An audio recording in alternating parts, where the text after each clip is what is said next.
Koran Tempo.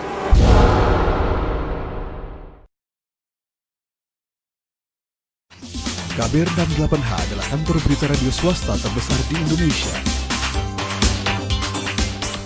650 radio jaringan di Indonesia serta 9 negara Asia dan Australia mengudarakan produk kami.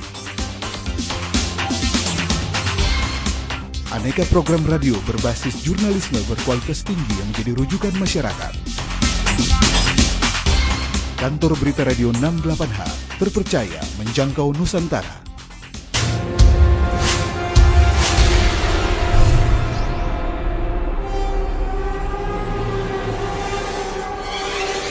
Koran Tempo.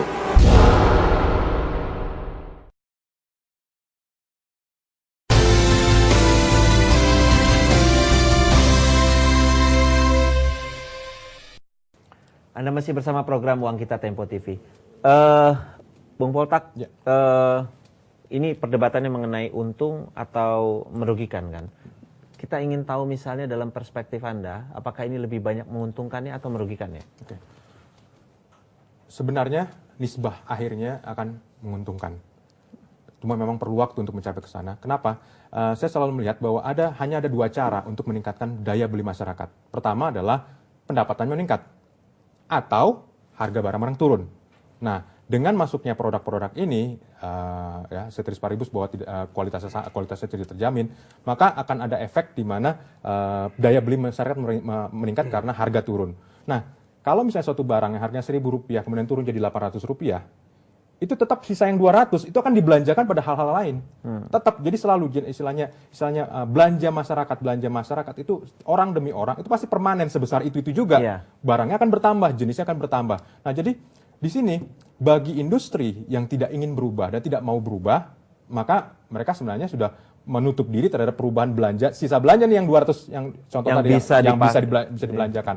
Nah, itu memang sulit untuk bisa kasih maaf bagi industri yang seperti itu karena ya ternyata mereka juga tidak melayani konsumen dengan baik. Nah, tetapi bagi industri yang mau memanfaatkan ini mungkin tidak harus ya industri besar, tetapi bisa juga sektor jasa juga bisa memanfaatkan itu.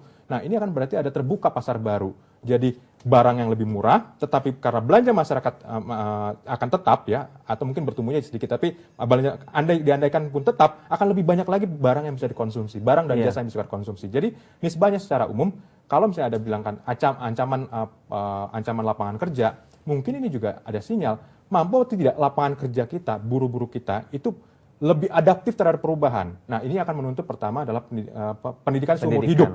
Ya, training pendidikan seumur hidup di mana orang jangan cuman kalau startnya buruh, ya jangan berharap bahwa dalam 10 tahun lagi tetap jadi buruh gitu. Tetapi harus berpikir ada cabang industri lain, ada bidang jasa lain setiap pada keahlian mereka sehingga mereka bisa beradaptasi. Nah, jadi kalau konklusinya saya katakan menguntungkan sejauh kita mau beradaptasi. Masalahnya mau atau tidak, bisa atau tidak, ada keinginan politik atau tidak.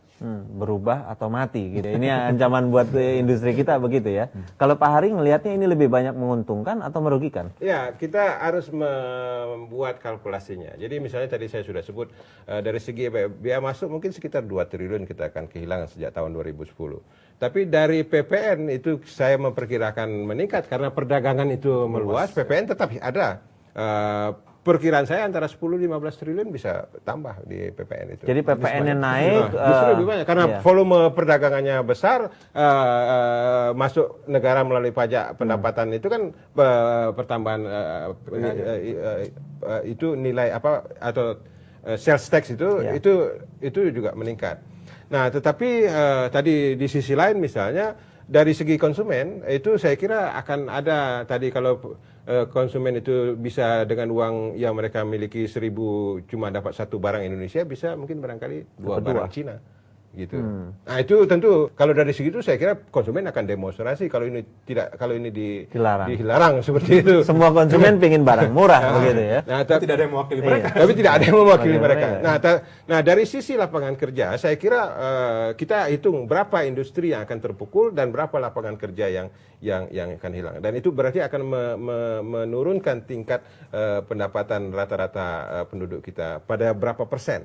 Nah, itu akan menambah nanti jumlah orang miskin kalau mereka tidak segera bisa masuk ke lapangan kerja yang lain atau yang baru. Ada hitungannya nggak itu?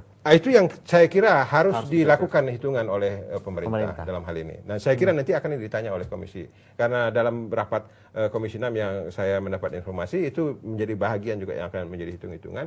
Sehingga saya setuju dengan Saudara Poltak, saya jangka panjang saya kira menguntungkan Indonesia. Menguntungkan Indonesia. Gitu. Oke, baik. Terima kasih Bung Poltak dan juga Pak Hari atas kehadiran Anda di studio Tempo TV. Demikian program Uang Kita Tempo TV. Apabila Anda punya masukan, saran, atau kritik, silakan kirim ke tempotv@tempo.co.id.